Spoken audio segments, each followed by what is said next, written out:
మనం ఇక్కడ images and audio video add చేద్దాం. ఫస్ట్ ఇమేజెస్ యాడ్ చేద్దాం. మనకి ఇమేజెస్ యాడ్ చేయాలంటే ఇమేజ్ ట్యాగ్ అండ్ యాట్రిబ్యూట్ అనేది కావాలి. సో యాట్రిబ్యూట్ అంటే మనకు తెలుసు ఎస్ఆర్సి అంటే సోర్స్ ఫైల్ అని. సో ఇమేజెస్ ట్యాగ్ యూజ్ చేసుకొని దాంట్లో యాట్రిబ్యూట్ని యూజ్ చేసుకొని మన ఇమేజెస్ అనేది అవుట్పుట్ కింద చూద్దాం. ఓకే, ఫస్ట్ ఆఫ్ ఆల్ నేను ఒక h1 ట్యాగ్ తీసుకున్నాను. h1 ట్యాగ్లో యాట్రిబ్యూట్స్ అని చెప్పి ట్రై చేసినాం. మనకి ఇక్కడ అవుట్పుట్ చూసుకుంటే యాట్రిబ్యూట్స్ అని వచ్చింది. దీన్ని సెంటర్ చేద్దాం. దీని మధ్యలోనే ఒక సెంటర్ ట్యాగ్ తీసుకుంటున్నాను.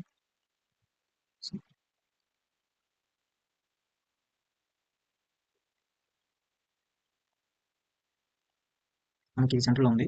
ఇప్పుడు ఒక బ్రేక్ ట్యాగ్ ఇచ్చి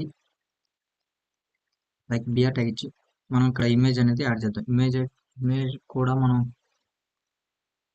ఇమేజ్ ట్యాగ్ ఐఎంజీ అండ్ మనకి యాట్రిబ్యూట్ ఉన్నాయి కదా, వర్డ్లో ఎస్ఆర్సి యాట్రిబ్యూట్ అనేది యూజ్ చేసుకొని అంటే సోర్స్ ఫైల్ అనమాట ఈక్వల్ టు పెట్టామంటే డబుల్ కొటేషన్ ఆటోమేటిక్ వస్తాయి. సో ఇక్కడ మనకి ఇమేజెస్ ఉన్నాయి కదా, ఇమేజెస్ తీసుకొని ఏదైతే ఇమేజ్ ఉందో దాని పాత్ అనేది కాపీ చేసి పేస్ట్ చేయండి. సో ఇక్కడ లాస్ట్కి వచ్చి ట్యాగ్ అనేది క్లోజ్ చేయండి. సేవ్ చేసి చూస్తే మనకు అవుట్పుట్ రాలా. సో ఇక్కడ మనం ఎస్ దీన్ని తీసేసి ఎస్ చూసుకుంటే మనకు అవుట్పుట్ అనేది వచ్చింది. పెద్ద చూస్తాను చూడండి అవుట్పుట్.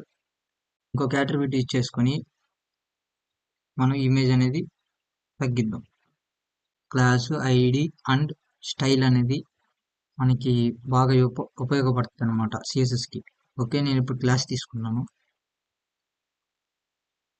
క్లాస్కి వచ్చి క్లాస్ నేమ్ ఏదైనా ఇచ్చు. ఓకే, నేను ఇమేజెస్ అని ఇస్తాను. ఇమేజెస్ అని చెప్పి క్లాస్ నేమ్ ఇచ్చాను. ఇక్కడ హెడ్లో మనం స్టైల్ ట్యాగ్ యూజ్ చేసుకొని ఇంటర్నల్ సిఎస్ఎస్ చేద్దాం అనమాట. ఓకే, మనకి క్లాస్ అనే యాట్రిబ్యూట్ యూజ్ చేసుకుంటే మనం సిఎస్ఎస్లో డాట్ అని కన్సిడర్ చేయాలని ఆల్రెడీ తెలుసు. సో మనం డాట్ పెట్టి ఇమేజెస్ అని చెప్పి open curly brackets and closed brackets. So ఇప్పుడు మనకి హైట్ అనేది ఇక్కడ 50 కాకుండా 100% పెడదాం. 100 పిక్సెల్స్ 50 పిక్సెల్స్. చూసుకుంటే ఇమేజ్ అనేది చాలా చిన్నది అయిపోయింది. మనం ఇదన్నమాట ఇమేజ్. నెక్స్ట్ చూసుకుంటే ఇమేజ్ కింద ఇంకో బిఆర్ ట్యాగ్ ఇచ్చేద్దాం. బిఆర్ ట్యాగ్ ఇచ్చేసి నెక్స్ట్ ఆడియో ట్యాగ్ తీసుకోండి.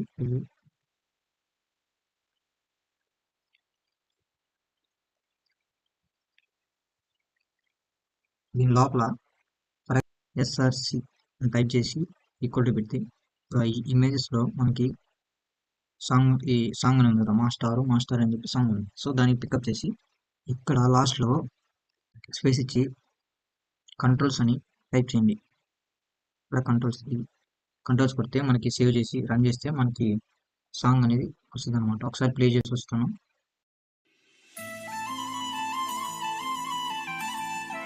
సో మనం ఆడియో ట్యాగ్ యూజ్ చేసుకొని ఎస్ఆర్సి అనే అట్రిబ్యూట్ ద్వారా మనకి సాంగ్ అనేది ప్లే అవుతుంది. This is about audio.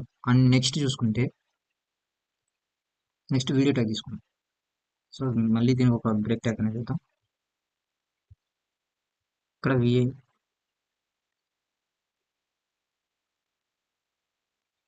Video tag కూడా సేమ్ అంతే. అట్రిబ్యూట్ నేమ్ కూడా సేమ్ అంతే. ఇమేజెస్కి, వీడియోస్కి, ఆడియోస్కి అన్నిటికీ సేమే సోర్స్ ఫైల్ అనేది. సో ఇప్పుడు మనం ఇమేజెస్లో ఎక్కడ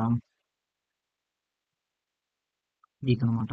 సో దీనికి కూడా కంట్రోల్ అని పెడదాం. కంట్రోల్స్ అని పెడితేనే మనకు అవుట్పుట్లు అనేది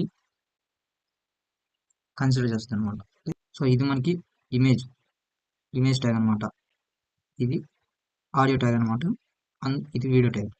సో మనకి యాట్రిబ్యూట్స్ అంటే ఈ మూడిటికి సేమ్ ఎస్ఆర్సి.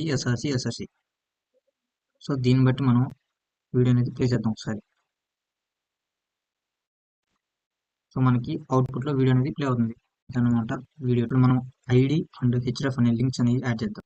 మనం H3 ట్యాగ్ అనేది తీసుకొని హెడ్డింగ్స్ అని చెప్పి టైప్ చేశాను. సో ఇప్పుడు మనం ఐడి తీసుకున్నాం. ID equal to for example నేను దీనికి ఏం ఇస్తాను అంటే ఐడి వచ్చి హెడ్డింగ్ అని ఇచ్చా. ఓకే, ఇప్పుడు మనం స్టైల్లోకి వచ్చామంటే మనకి క్లాస్ గట్ట అలాగే ఐడి కూడా హ్యాష్ అనేది ఇస్తాం అనమాట. హ్యాష్ అని ఇచ్చి దానికి క్లాస్ నేమ్ అట్టో ఐడి నేమ్ అనేది రాస్తాం హెడ్డింగ్ అని. సో ఇప్పుడు దీని లోపల మనకి కలరింగ్స్ కానీ స్టైలింగ్ కానీ అప్లై చేస్తాం. సో నేను బ్యాక్గ్రౌండ్ చేంజ్ చేద్దాం. బ్యాక్గ్రౌండ్ కలర్ వచ్చి ఐకాన్ పెట్టి సేవ్ చేసి సో ఇదిగోండి మనకి అవుట్ అనేది చేంజ్ అయింది. సో దీని ద్వారా మనం స్టైలింగ్ అనేది అప్లై చేసుకుంటాం. సో నేను ఇప్పుడు ఒక సెక్షన్ తీసుకొని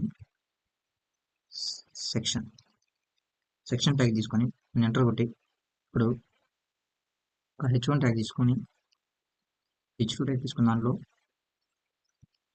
హైపర్ లింక్స్ అని చెప్పి సేవ్ చేసి సో వచ్చింది. ఓకే, ఇప్పుడు కింద యాంకర్ టెక్స్ట్. ఓకే, ఏ అనేది యాంకర్ ట్యాగ్ అనమాట. అంటే మెయిన్గా హైపర్ లింక్స్ కోసం హెచ్ఎఫ్ అనే అట్రిబ్యూట్ కోసం యాంకర్ ట్యాగ్ అనేది యూజ్ చేస్తాం. సో హెచ్ఎఫ్ అని టైప్ చేసి కొట్టబెట్టి మనకి ఏదైతే వెబ్సైట్ కానీ URL ఏదైతే ఉంటుందో దాన్ని ఇక్కడ పేస్ట్ చేయండి.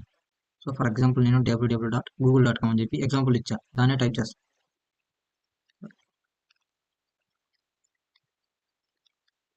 సేవ్ చేసి ఇక్కడ దాని యొక్క మనం పాత్ అడ్రస్ లొకేషన్ కానీ URL కానీ పేస్ట్ చేసాం.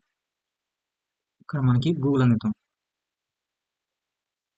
ఇక్కడ సేవ్ చూసుకుంటే మనకి గూగుల్ అని బ్లూ కలర్లో వచ్చిందనమాట కింద అండర్లైన్ చేసి. సో దీన్ని క్లిక్ చేస్తే రీడైరెక్ట్ అనేది అవుతుంది అనమాట. So this is about attributes.